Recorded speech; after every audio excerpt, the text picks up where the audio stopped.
StrangeWorld is now streaming on DisneyPlus. How do I feel about this film as it didn't do very well in theaters? Does it really deserve the fact that it hasn't made any money? Or is it a hidden gem that you guys should be checking out? Stick around and find out. The legendary Clades are a family of explorers whose differences threaten to topple their latest and most crucial mission. The film stars Jake Gyllenhaal, Jaboukie Young-White, Gabrielle Union, Dennis Quaid, and Lucy Liu, and was directed by Don Hall. StrangeWorld, I watched a small trailer on this film, and honestly, it didn't really click with me that I really was that excited to watch this film. My son really didn't really care about the trailer either, so I just elected to watch this by myself at home on Disney Plus. And with the fact that it really didn't make that much money, I really didn't have really much of any expectations for this film, so I was pretty low going into this film. Positives that I can say about this film is I enjoyed the father and son duo. They are the strongest relationship out of this film.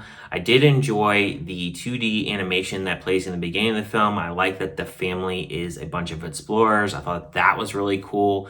And I also did enjoy the animation. I think it's done pretty well. Some of the animation, it is animation that we've seen before, and I say like repeat kind of things like with like facial features. It seems like they're using the same kind of engine that they've used in other Disney films. Before I dive into my negatives, so in the beginning of the film, you have Yeager and Searcher. They are exploring, and Yeager, he wants to continue on this journey, and Searcher, he finds this plant called Pando, which is used as a fuel resource that is going to be for their new land that he discovers. So then it cuts to 25 years later, and the father, Yeager, is missing, and we don't know where he's at.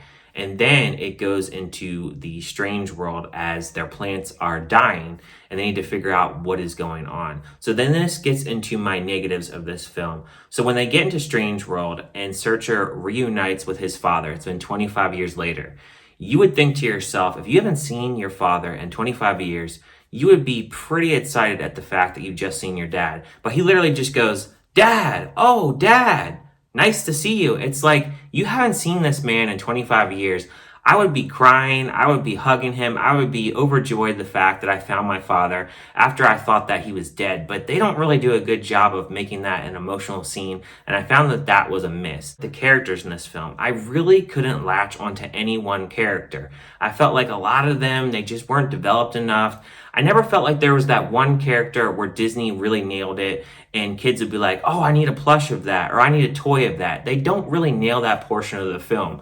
I found that Strange World was really plain. It has these pink colors. It has a bunch of different kind of blobs just moving around. And I never felt like any of those kind of characters or creatures that were on that planet were really unique or something that you really needed to buy into. I thought Splat was just kind of a product placement kind of character. You know, he can't talk or anything. He's worse than the Minions. He really can't even really do much of gibberish at all. So I didn't really care for his character either. The plot felt very unfocused and very scattered throughout. So they have to have this fantasy element that they include in the film, but they really don't have much depth to it. And then they also have an environmental aspect that they really don't push too much either.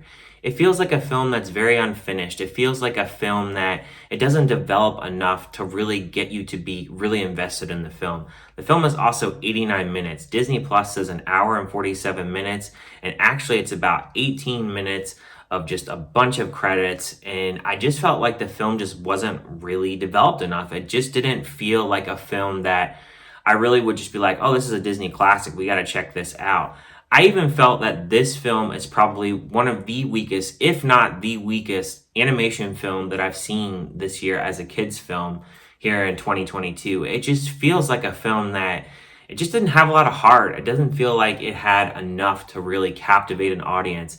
I don't even feel like children will really get into this film. It doesn't feel too much like where a kid can really laugh at any jokes in this film or feel like they can really latch onto an actual character in this film.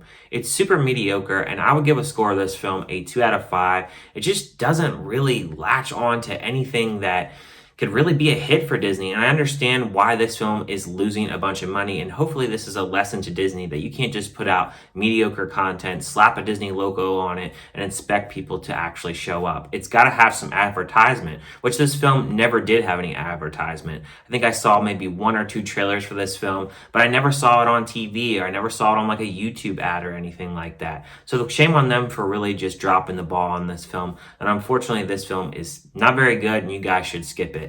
Thank you guys for watching. Let me know down in the comments, did you like this film? Did you hate it? Do you agree with my thoughts? And I'll see you guys on my next review.